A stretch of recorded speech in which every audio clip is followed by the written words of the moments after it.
This semester we have been designing a pocket park for the Nebraska Neighborhood in Fort Wayne. The area is full with a lot of history, and they have an old canal and a knitting mill. So we've been asked by the Neighborhood Association to spruce up the park and give it some life. So we've been working on different designs for this project. It's about an acre park. It's almost in the shape of a triangle. Right behind the park is what was a knitting mill. This knitting mill has special importance to the neighborhood. Very historical, and that was one of the aspects that the neighborhood president discussed with us, is that he wanted to incorporate the history.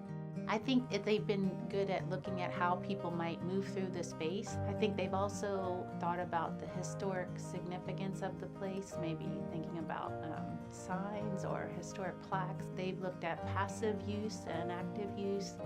We have all taken our ideas and put them together, and then we all are making group proposals. Our group wants to make the park dog friendly. We also want some kind of gazebo or community center there that the community could use, and we want to have a prairie and an interpretive walkway.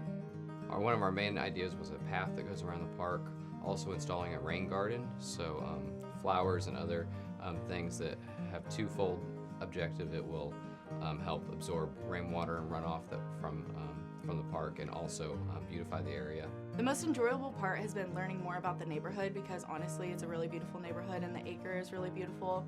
I've really enjoyed learning, like, multi-purposely what we can do with one area. Working with our team, coming up with the different ideas and how these different ideas can affect the people and the park. There's a lot of different aspects to consider, all the way from budget to vandalism to how this is going to affect the people and be enjoyable for them. So there's a lot of different aspects, and that's been a really important part and fun aspect of it. I hope that they come away with the idea of how our neighborhoods have to think about quality of life issues for people living there and parks. And I hope that they come away with the idea of how to tell a story about working as a team, proposing creative ideas, kind of being an objective observer of a project, and hopefully that will serve them well in the future.